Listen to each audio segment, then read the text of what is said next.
It is off the charts in conjunction with the ML Sports Platter, all brought to you by CH Insurance. They are in your corner. Check your policy as we round out the year and into next for those extra insurance needs. And we bring in Joe Jr. and ESPN's Sean McDonough all over the college football playoff bracket. And Sean, Joe, it's such a pleasure to have you both. And Sean, I know we're kind of darting into your time here with a great weekend ahead, but man, is it good to see you again. It's great to see you. Thanks for having me on. Happy holidays. Yeah, same to you, Sean. Great to see you. We love you up here. We love when you get up here, too. So I was just there for holidays at Hendricks on Sunday night, and the usual great show that Pepe Calvar and those students put on, and we had some meetings for the board of Hendricks Chapel. Nice. As you may have heard or read, we're losing the great Dean Brian Conkle to the presidency of Valparaiso University, so we're thrilled for him, but it's a big loss to SU and to Hendricks Chapel in particular, and all the students who benefit from the great work Brian and his staff have done. But we're thrilled for him. And yeah, had a stop by Newhouse. So it was always a pleasure to be back up there. Well, you were also here for the Marty Glickman Award. Yes, I was in early November. I golf with Park at the Calvary Club, and it was an honor to see all of you. I didn't go, but it was heard a lot of the good things about it. So yeah, well, I was happy for Matt. You know, he's a deserving winner. Marty Glickman, a big part of his legacy was mentoring, you know, late in his career, especially when he was sort of finished with being on the air. He coached a lot of broadcasters, including me, when I first started doing the Red Sox games. Channel 38, for whom I was doing the games, hired Marty to come to spring training our first year and watch some games with us and tapes and give us some critiques. And, you know, he's had a similar impact on Marv Albert and Bob Costas and a lot of the other people who were there. And then that was the other fun part of it, Joe. You know, anytime you can be in the same room with Marv and Bob and Mike Tirico and Ian Eagle and all the other Jason Benetti, Dan Horde, you know, it was just a great cast. So it was a lot of fun. I saw the pictures going around, and I texted you too, and I just looked, and I'm like, icon. Oh my gosh. You know, the room was full of you guys. So congrats to Matt and obviously all of you guys with all your success. And we move now to the college football playoff bracket, Sean. You've had all these teams all year long. It's been a wild year in college football. That bracket's in front of you. You see the teams, the matchups, the logos, the brands. What kicks to you first? Well, it's interesting, you know, a lot of the traditional powers, if you will, seem to me to be kind of on the Georgia and Ohio State side of the bracket, you know, and you could be looking at a semifinal that's Indiana and Texas Tech, which very few people would have predicted that a year or two ago.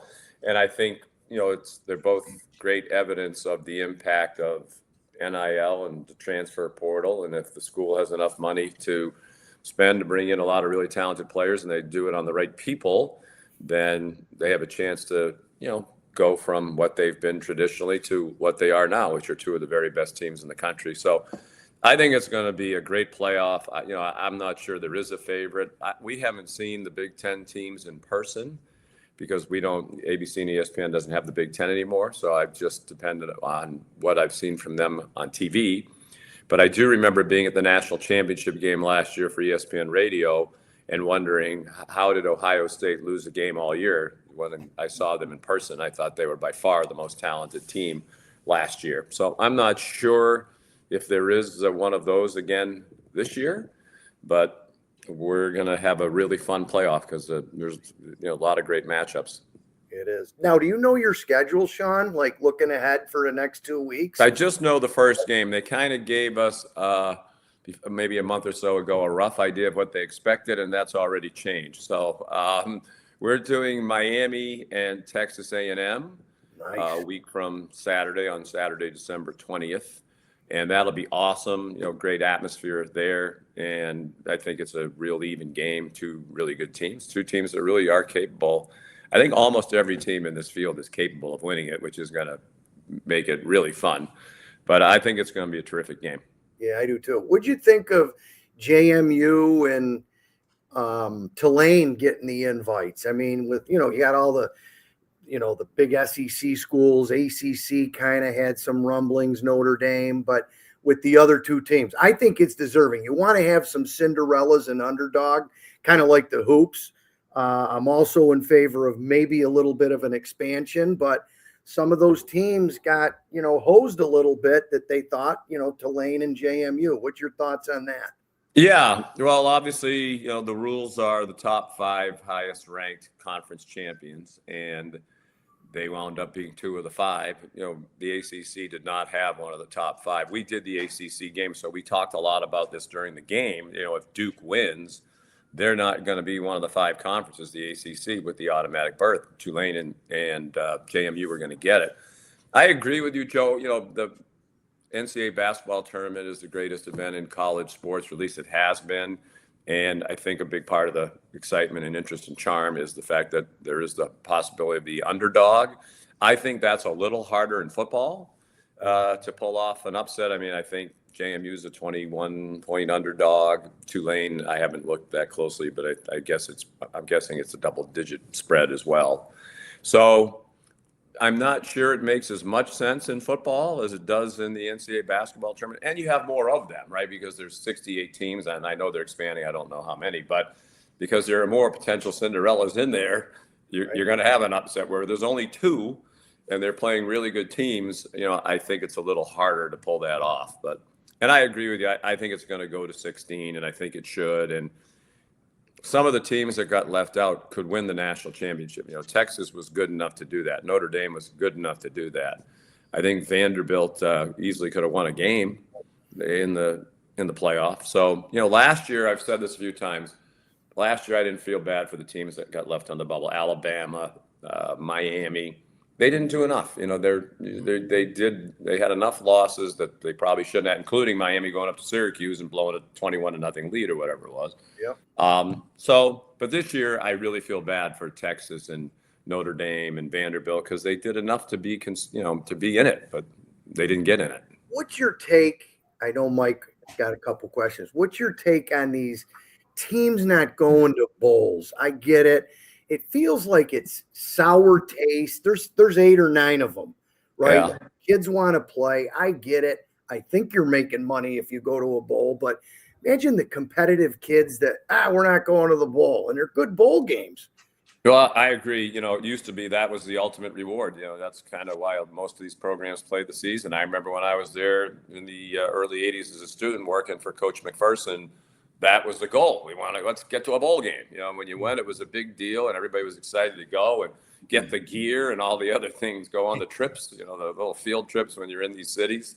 So, it's too bad that that's no longer there. And I think there are a lot of reasons for it. And I think one of the biggest ones, I'm guessing, but I think this is true, is the transfer portal.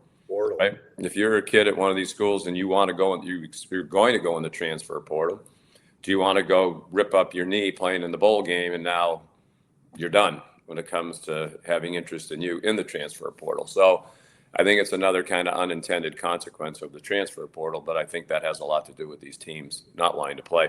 And I do start to wonder if, the bowl game situation is in jeopardy. Are we going to wind up losing the bowl games? If this keeps happening, we're certainly going to have fewer of them at the very least. Joe Jr. with us here, Sean McDonough as well on Off the Charts. I'm Mike Lindsley, all brought to you by CH Insurance. And Sean, obviously, I know you keep a close eye on the Orange in terms of all the sports, of course, but Red Autry and the gang got a big win against St. Joe's. They beat Tennessee. They competed great in Vegas, mostly free throw shooting and this and that. I know you're, I remember. Stop me if you've heard that before for the last 100 years. Yeah, I know, right? And I remember having you years and years ago, and when you used to call games at the Garden or even the Dome, and there was that subjective part that you kind of have to put away, and you want them to win, and you're kind of dancing underneath the table for the cues.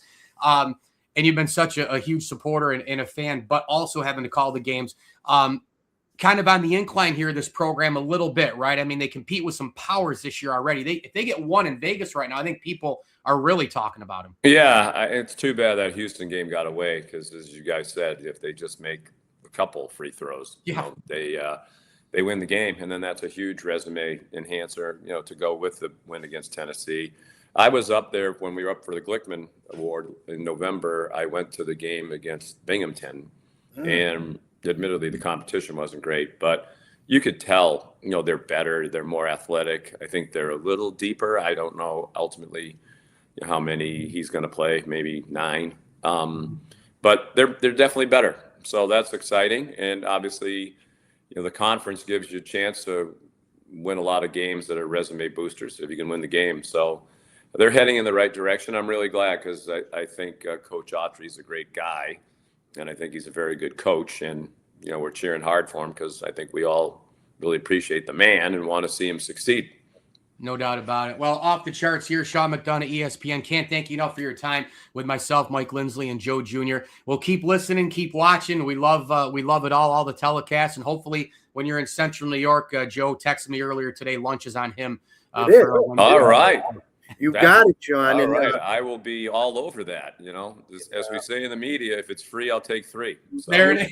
You got it. We love listening to you up here. Keep up the great work. Well, Syracuse holds a very, very special place in my heart, as you guys know. It was emotional being up there these last few days, especially see Brian Conkle leave, who's become just a great friend. And, it's I'm sorry for the last second story here, but I met Brian at Coach Mack's funeral. So really? He had just arrived on campus, yeah. And so even in death, Coach Mack brought people together and had another amazing impact on my life by bringing Brian into it. So as I said, it's a big loss for the university, and I know Brian's emotional to leave, he and his family, but he'll do a great job at Valpo. Yeah, ESPN, Sean McDonough. We go off the charts with one of the best in the business, brought to you by CH Insurance. They are in your corner. Guys, take care. And there it is. You had to throw in the mascot. I knew that for Sean. Happy holidays. Thanks, Sean. Have a good week. Yeah, you too, guys. Thank you.